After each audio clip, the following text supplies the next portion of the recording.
So Dr. Schillinger's actually going to start doing these types of leadless pacemakers. I think it's supposed to be either this month or next month.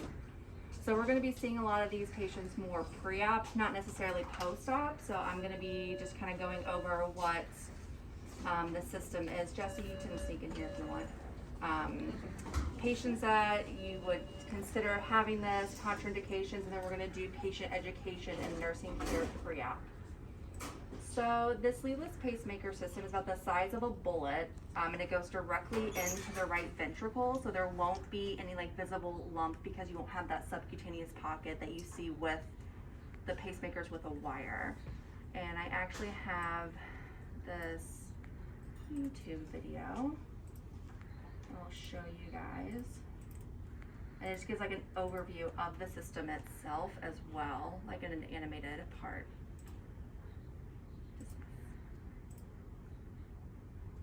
I don't think there's any volume, but it's about that big. Oh my God, look how little. It's a little guy, If your yeah. heart beats too slowly, this is called bradycardia. Yes. Thanks, Your Dad. doctor may implant a pacemaker to restore the heart's natural rhythm. Pacemakers are traditionally implanted in the upper chest, under the skin, just below the collarbone. The battery-powered pacemaker device is traditionally connected to the heart by wires called leads. A pacemaker can send electrical impulses to help stimulate the heart. There is now a new pacemaker option, Micra, that is the world's smallest pacemaker, about the size of a vitamin capsule. So cute looking. Yes, Micra is small, but it senses and paces just like a traditional pacemaker. Micra is implanted directly into the right ventricle of the heart so that it is invisible from the outside. This eliminates any leads, chest scar, or pacemaker bump under the skin. The Micra device is implanted by a minimally invasive procedure. A straw-like catheter is inserted. And then I'll kind of pause here because I have another video that'll be a little bit more in depth about placement. So that's kind of the overview. It does have programmable values that the cardiologist can do. So if they need to manipulate anything, they're able to do that with like a handheld device. And then there's different modes that they can do. And then they can also do like device off, especially if the battery is running low, because they can't replace that. So they just may just switch it off and look at other options. How long is the battery supposed to last? Whenever I did some research, it didn't really specify a time frame. Unfortunately, Are they MRI compatible? they are, which is a Perfect. whole other slide. We like that. They are MRI compatible. I like it. So this video is going to give a little bit more in depth of how it is placed. Just because when we send these patients pre-operatively, if they have any questions about placement, then that way we've been educated to give them a little bit more in-depth view of that. But of course, If the patient had a soft blood we will get to that. All of your questions will be answered in the upcoming slides. All right. Meet Micra. Meet Virginia. Oh, okay. So this is the catheter device that they'll insert into the femoral artery with a guide wire. So they'll use this to do the puncture site, insert this to make the larger hole, and then insert the guide wire up towards the heart. Schwink. So it's more minimally invasive than were they to get a pacemaker with leads. All the way up. And then they'll remove everything else to leave the guide wire in, add another catheter to be able to transfer the device to the heart. Right ventricle, you said? Is where it'll end That's up where it being lives. placed. It's gonna live there. It's gonna live in the right ventricle. So the little way will go through the right atrium into the catheter, and they have like this deflector device that'll place it. Look at that.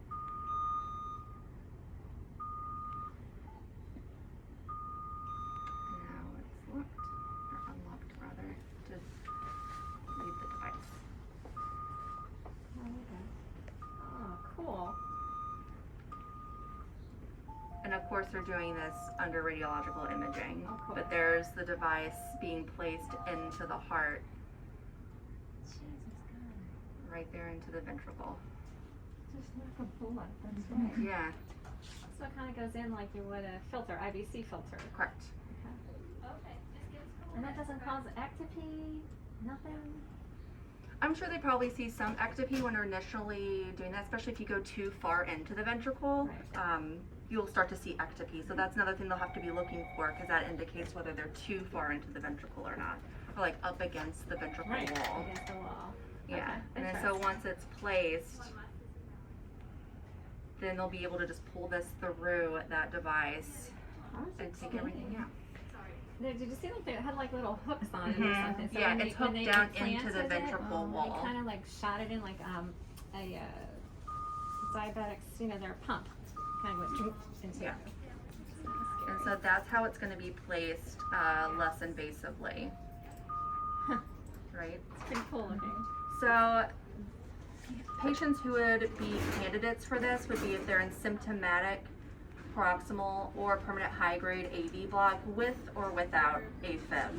It can be used as an alternative to a dual chamber pacemaker, but it's only if like the atrial lead is very difficult to place, they're very high risk, or if it's like not necessary for therapy. And then another thing is obviously symptomatic Brady-Tachy syndrome, and then sinus node dysfunction of sinus Brady or sinus pauses as an alternative for atrial or dual chamber. And then it's rate responsive pacing as well, so it can provide increased heart rate to increasing levels of activity, which I thought was pretty cool. So with this type of pacemaker, it's actually going to eliminate complications for patients that would have a higher risk of developing these issues were they to have the pacemaker with the leads. So it actually it does eliminate infection, the hematoma from the sub-Q pocket, and erosion as well of that pacemaker. It also eliminates some lead-related complications such as fractures, insulation issues, venous thrombosis, and obstruction. It also can eliminate tricuspid regurgitation. Potential complications are, of course, typically your usual things with pacemaker: a toxic or allergic reaction, particularly to the dye that they used for the radiology imaging, over-sensing, acceleration, or they can have an MI. Surgical complications, they could have like a cardiac perforation, pericardial effusion, cardiac tamponade, and device immobilization, which anything heart related you have done, you're always at risk for that in surgery anyways, but that's just something we have to let the patients know. They're also going to be at risk for having a femoral side hematoma and AV fistula formation there. That's where they're going to be more at risk for a thrombosis, is from that fem side groin versus from the pacemaker itself. Infection from that site itself, and also a potential for death. So more contraindications for patients would be like with certain medical devices, if they have a vena cava filter, obviously that's going to be a contraindication for placement. A mechanical tricuspid valve, an implanted cardiac device that provides any kind of cardiac therapy is going to be a contraindication for receiving this pacemaker. And then certain conditions as well would be like an abnormal femoral venous anatomy. It's going to make it more difficult to have a guide wire that's going to be able to filter through the artery. Morbid obesity because of all the stress that can be added onto the organs, and also for tolerance potentially for that femoral site. Known intolerance to heparin or sensitivity to contrast media that cannot be premedicated. And then for steroids use, so if they cannot tolerate a one-time dose of 0.1 milligram of Decadron, then they cannot receive this device. So then we're going to go into more pre-procedure care the patient needs to know. It's going to be fairly similar to any other procedure that we do. Of course, you're going to review the standard instructions based on the hospital policy, and the policy is almost complete to go under review and be implemented. That's what the clinical educator, Maureen, told me. There's still going to be NPO after midnight, even though it's less invasive. But you're also going to continue or hold their anticoagulant based on the physician's order. Because some of the cardiologists are pretty stingy with that. They're still going to have that CHG bath through their chest the night prior or the morning of. You want to assess their allergies to iodine contrast, if they need to be pre-medicated. And then we won't see them post-operatively, but just in case, like say they tried and it wasn't, so they'll get stitches to the groin site because of that catheter placement. Yeah. Not just the glue that we do with They may do the glue here, or like a minx closure, Yeah. so that way they only have to lay flat for like a couple of hours. But otherwise, the indication is stitches to the groin that would be coming out the following day. We wouldn't necessarily see them, but say they tried to place this, they were unsuccessful, and they would come back just to keep in mind the groin site. Yep. And then the day of, they would either receive antibiotics, IV Ansef, or vancomycin prior to their procedure. So this is kind of like a little bit of extra like needs to know in terms of, you know, what if the battery does die? So the physician can program the system to an off mode. They would leave that device within the heart. They could retrieve the device if it dies and replace it, but it all depends on whether the device has become encapsulated or not within the ventricle. It is MRI compatible, but they still have to verify that with the card that they would get or by confirming with cardiology who placed it. Other things to know are like rate responsive mode, may or may not be patient tolerated with rates above the programmed or lower rate. So like if they can't tolerate a specific rates and they can't tolerate any additional changes, they may have to consider taking the pacemaker out if it's not encapsulated and potentially doing the pacemaker with the lead. And then of course, the patient's age, medical conditions, and then medical device list should always be assessed before they implement this system. So now we have some questions. First of all, does anyone have any questions before we begin the comprehensive part? Do they have to be on blood thinners after this? I'm sorry, what? Do they have to be on blood Anticoagulation. thinners? Yeah, they will be. So usually, with a lot of IR procedures, when they put the guide wire in, they give some amount of like heparin infused just to decrease the amount of clots. Will they be on like an infusion afterwards? They should not be, but they should still be like resuming their oral anticoagulant to decrease that thrombosis risk as well. Interesting. Any other questions? I do have a question. Okay. If somebody already had a regular pacemaker, can they still be eligible for this? I mean, no, ever? Even if say that pacer doesn't work anymore? So that's part of the contraindications that they already have an implanted cardiac device that provides cardiac therapy. Even though you could pull those leads So out? what I would assume is if that pacemaker no longer works and they're able to safely remove it, and then like this Micra leadless pacemaker system is an option for them, then I don't see why they couldn't.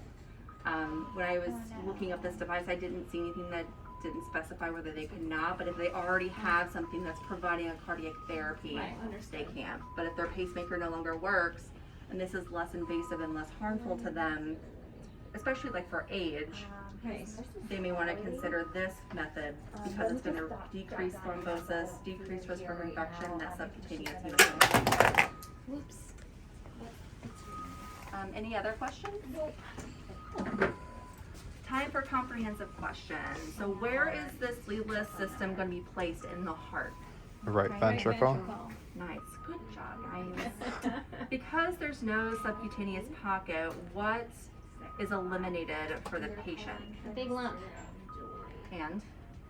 Risk for infection. Yes. Anything else? Aesthetics. Hematoma. Hematoma under There there. you go. And so, because the pacemaker is a leadless device, what also does that eliminate for the patient? Infection. Hematoma.